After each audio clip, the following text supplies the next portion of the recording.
What's up, team? Happy Monday, happy rainy day, happy short week. For most people, unless you're a grinder like me, then there are no short weeks.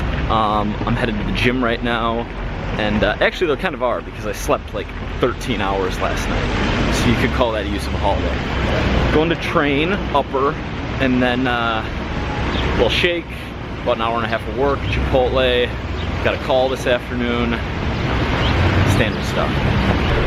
Alright guys, let's talk about this video. If you don't know, I had a Facebook video, Why Fitness Matters, and talks about like the aging process and being able to move well, and like not going to retirement home and prolong life expectancy, which like having more lean tissue in your lower body is correlated with living longer. If you haven't seen the video, like I'll link it below in the comments. It's really good. I reshared it recently around the holidays and got a lot of, picked up a lot of steam, picked up another 1 million or 2 million views, which leads to a lot of coaching inquiries, specifically from people in the 50 to 75 age demo. And I'm not trying to offend anyone, I'm not trying to I'm literally just making an observation based on a lot of data. So I'm emailing with a lot of these people, trying to figure out if coaching makes sense for them or not. And people depressed, like mental issues, physical ailments, fake hips, a lot of real serious issues, like health issues, have had heart attacks previously and survived them, real fucking bad shit, that things aren't going well. They won't spend money on coaching when someone who's 25 and wants abs will, or someone who's 33 and wants to be leaner will, or someone who the fact that people and I'm making generalizations, maybe a lot of these people really don't have money, really aren't in position to afford it, and I completely get that. In a lot of situations, it makes a ton of sense. But on the whole, when you take a ton of data, it speaks to trends, and the trend is people are willing to pay real money for vanity, but people aren't willing to pay real money to live longer. I don't know what to, I'm not acting on this information yet. I'm sharing it with you as a vlog, but it's really f***ed up. Anyway, I'm going to get Chipotle. By the way, I know there's at least one person watching this who's like, you snooty little piece of shit kid, you don't know what I've been through, my husband left me, this happened to my kids, this medical issue costs this much money, how can I afford that?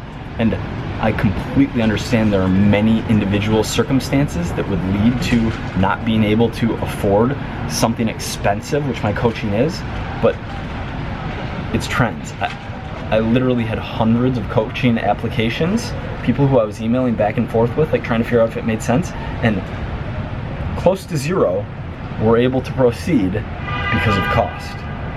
So in some situations, there are incredibly valid reasons, but big data doesn't lie. There is a silver lining here. The silver lining is that the 14-year-old kid who starts lifting to get abs to get girls, or the 24-year-old who gets broken up with and then gets in the best shape of their life because they're pissed at their ex, or any of these wrong motivations or vain motivations, those also lead to the outcome of fitness becoming a habit and those people becoming healthier and better in the long run. So even if you're getting into fitness without the most noble of motivations, assuming you're not in the 0.01% of people who take things way too far, you are, although getting into it for wrong reasons, you're deriving all of those good benefits, which is a good thing. Now I'm getting Chipotle. But yeah, there's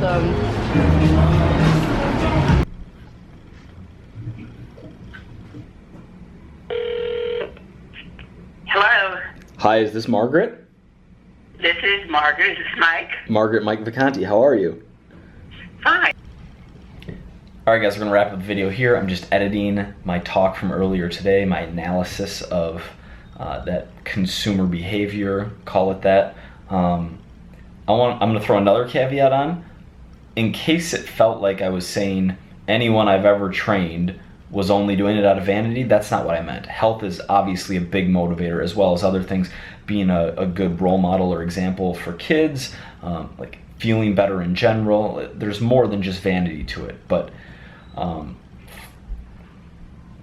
big data doesn't lie, and I'm understanding more and more why so much of the fitness industry is lying sales pages, fake before and afters, like huge hyperbolic over promises, lose 30 pounds of fat in 4 weeks. Like, why shit like that, supplements that lie about what's in them and even what they're lying about doesn't make sense for like the person's goals or what they would want to accomplish. Like, it's profitable because selling on the back end of vanity like clearly works compared to other motivators, which, you know, just calling it like I see it.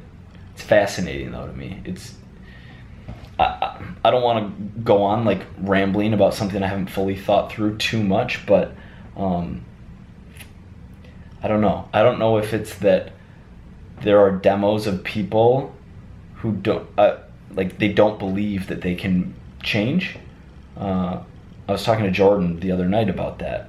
Like, whether it's fitness, whether it's business, if it's anything, if you grew up in a family where everyone was overweight and you're overweight and many of your friends were overweight, and that was just what was around you, and like if your parents taught you that that's just the way we are, like, and you age like that, if you don't believe you can change, it's impossible. Like, you're just never going to make steps towards trying to change because you don't think that those steps would work.